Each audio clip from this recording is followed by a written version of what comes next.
Pério Papo, um papo de conhecimento para você.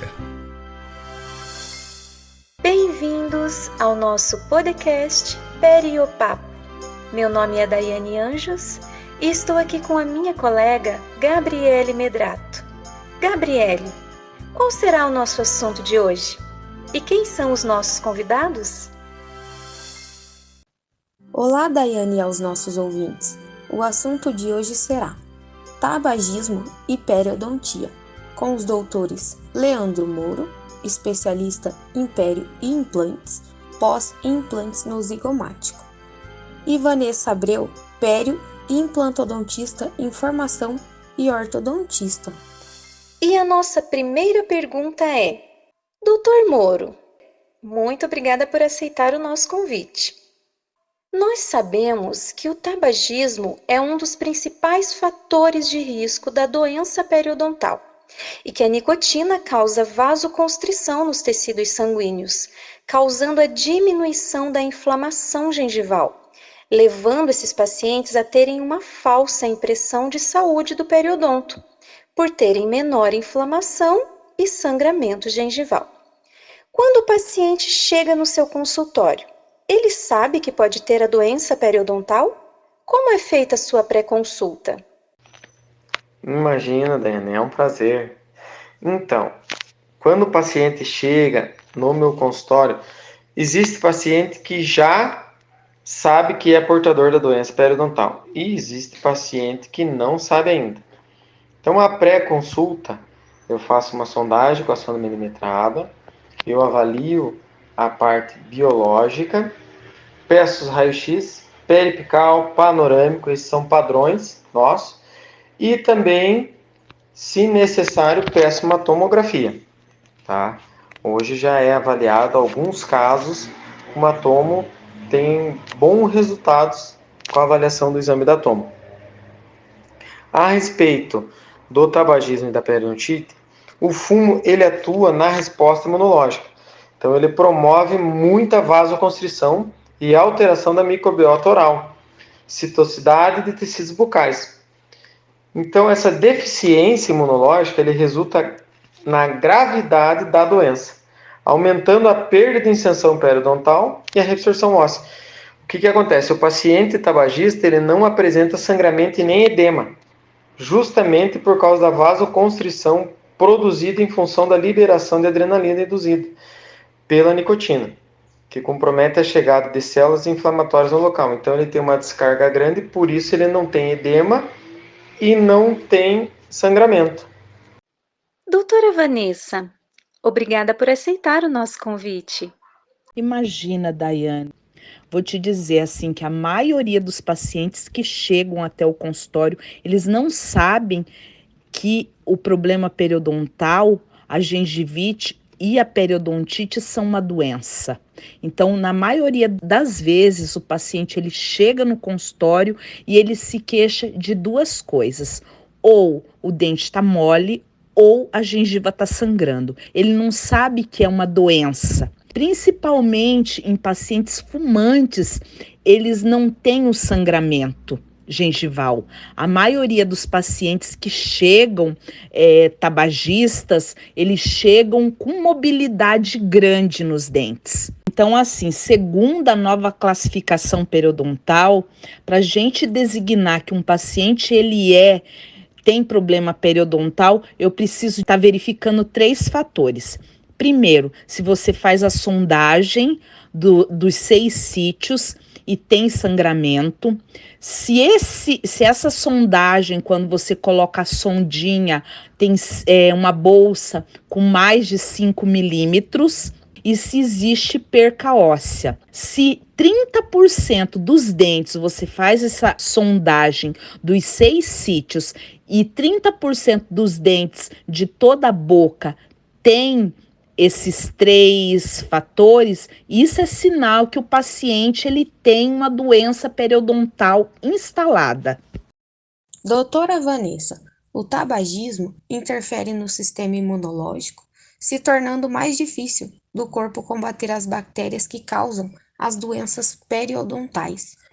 Como é realizado o tratamento nos pacientes com a doença periodontal e nos pacientes com doenças periimplantares? Basicamente, quando o paciente chega no meu consultório, eu vou fazer a sondagem dos 6 sítios em cada dente, vou anotar, vou verificar bolsa periodontal, sangramento à sondagem, presença de tártaro e geralmente eu peço uma tomada radiográfica periapical e uma panorâmica para verificar se existe perca óssea. Na doença periodontal, a gente faz a raspagem, tá? Raspagem e alisamento radicular, tanto de paciente fumante, não fumante. Mas assim, eu quero te dizer que quando a gente faz esse tratamento periodontal de raspagem e alisamento radicular, a resposta que eu vou ter benéfica são melhores em pacientes não fumantes. Já em pacientes fumantes que você faz o tratamento periodontal, na maioria das vezes você não tem uma boa resposta.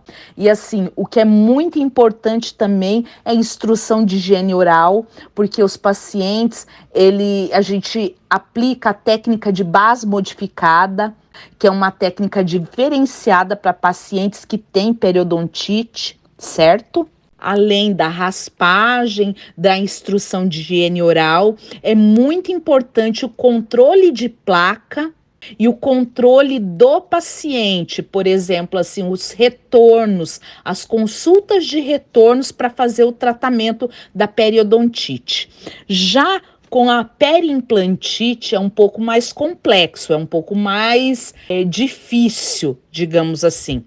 Geralmente a gente faz também essa raspagem, remove todo o tecido de granulação com as curetas. Na escola que eu faço a especialização, nós utilizamos muito Bluen.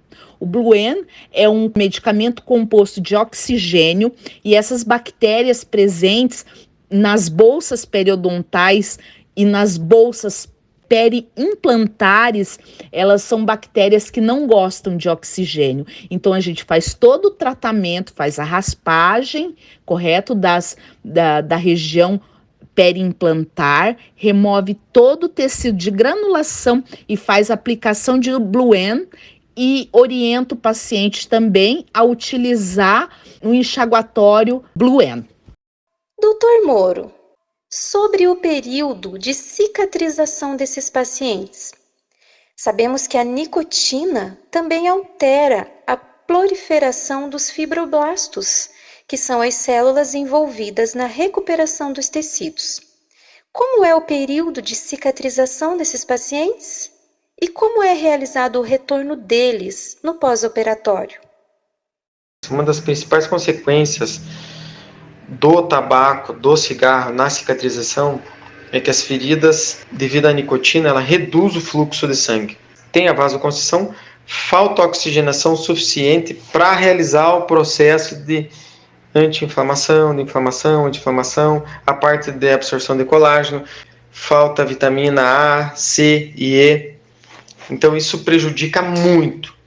Até tem um caso recentemente que eu operei um paciente, ele tinha mobilidade grau 3, 4 dos dentes inferiores, eu tirei, fiz osteotomia, tudo, alisei, toda a parte óssea, fiz implantes, fizemos um protocolo, ele perdeu 2 implantes, porque ele fuma exageradamente. Ele saiu da cirurgia, ele não tinha passado o efeito do anestésico, ele estava fumando. Então, devido a isso, a cicatrização dele é prejudicial, a chance da perca de implantes é grande. Aí você pode calcular uma porcentagem de 30% de sucesso só. Agora, existem outras técnicas que a gente está bem atualizado e está modificando, que nem, por exemplo, eu gosto de operar um paciente quando eu vou fazer implante, fazer a técnica flapless, que é fechado, é um implante sem corte. Então quanto menos você expõe a região para a cicatrização, é melhor. Eu tenho tido mais sucesso assim do que aberto, o retalho. E quando eles voltam, aí a cicatrização é mais lenta, não é tão boa. Às vezes eu, em vez de deixar 7 dias com ponto, prefiro deixar 10 ou 15 dias com ponto.